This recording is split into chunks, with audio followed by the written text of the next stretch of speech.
Howdy, Possum Patty here with my Tiny Treasures Nature Journal. Now I've just started this, but I've already learned a few things. One is that when you put in a very old piece of dried plant material, you want to put the Mod Podge on the page first, gently lay down the plant material, and then gently put Mod Podge on top of it.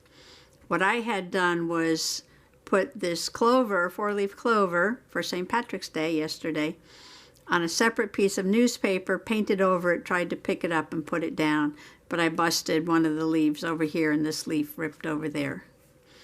But I got it all back together again with the Mod Podge,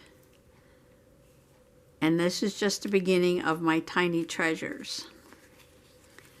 Now today I'm looking at a little piece of what I think is Nina moss that I put into my bowl of succulents. In this bowl of succulents by the window, I had put a little tiny piece of a green plant. And it's way down in there. Can you see that? It was just that little flat piece way down there. But now it's starting to grow some sprouts, and they're coming up above the little plant stem there. And it's a tiny, tiny, tiny plant. I think it's a moss. I think it's a Nina moss. So I'm going to get out my zoomy microscope and take some close-up pictures of it. See if I can identify it. But it seems to be doing well in this bowl of succulents. And this is my zoomy microscope. It's by Learning Resources. It's a child's toy, but it works fairly well. It's cheap, so you don't mind carrying it around with you and taking it outside to the lawn or into the woods. And the USB port attaches to the computer. So I'm going to plug this into my Dell and take it over to the bowl of plants and take some pictures of the little moss. Okay, I've got my computer sitting in the cat bed right now, and I'm going to take my little zoomy over to the bowl of plants, and all you do is put it next to the plant, and then you look down at your screen and you use a little top of the egg, twist it to focus, and you touch this little button and it'll take a picture and save it to the computer. Okay, I'm drawing the little moss on this green cardstock, and I did it with pencil, but I know in the camera that's really hard to see. So I'm going to go over it with my micron pen. And first of all, you have these little leaf-like structures, and they have little tiny, tiny teeth all along the edge.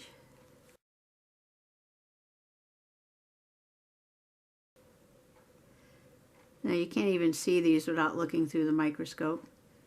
And a very faint line through the middle, and that's called the midrib.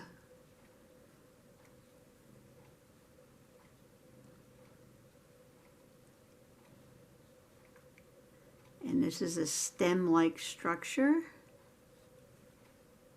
Because mosses are not vascular plants, which means they don't have a transport system to carry water and food throughout, but they do have chlorophyll. So I'm just making the little tiny teeth here. And I'm trying to draw with the cat in my lap.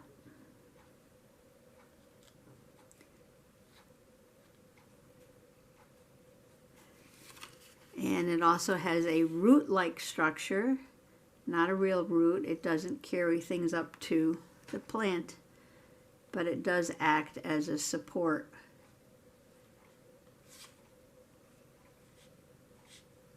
Keep it grounded, keep it attached to something.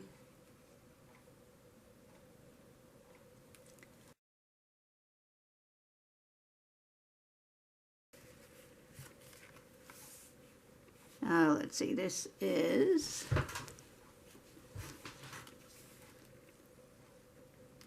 318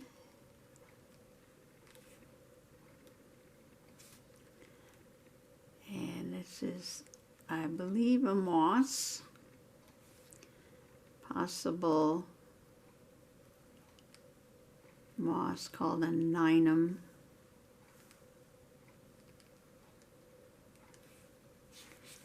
And this part is called, the leaf-like structures are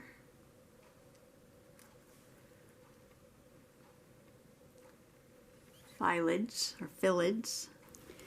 The stem-like structure is called the caulid, C-A-U-L-I-D. And what's interesting about the leaves is that they're usually only one cell thick. Okay, I'm going to go get a green marker or pencil and color this in. I think in this little journal I'm just going to use color pencils. And the page is already green, so that can be like one of the lighter tones. I'm just going to add a little bit of this yellow-green. And I'm not going to be too fussy in this journal. You know, if you make things too difficult, that gives you an excuse never to get it done. And come on, a little bit darker green. I'm just going to put this little darker green around the yellow green.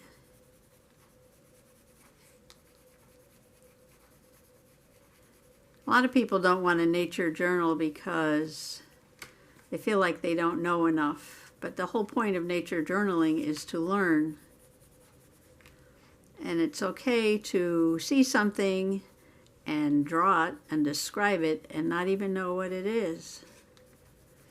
And a lot of times I try to identify things, and then as I learn more, I go back and realize I identified it wrong. But that's okay. It's all about learning. It's all about learning. Now this moss was really stumping me because on most of the ninums, you can really see the midrib. And on this one, it was really hard to see.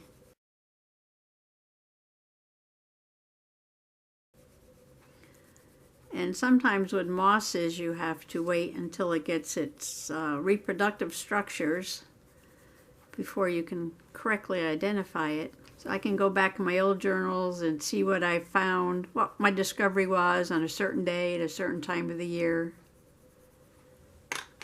And hopefully every year learn a little more. I'm using the lighter green now as like a blending tool.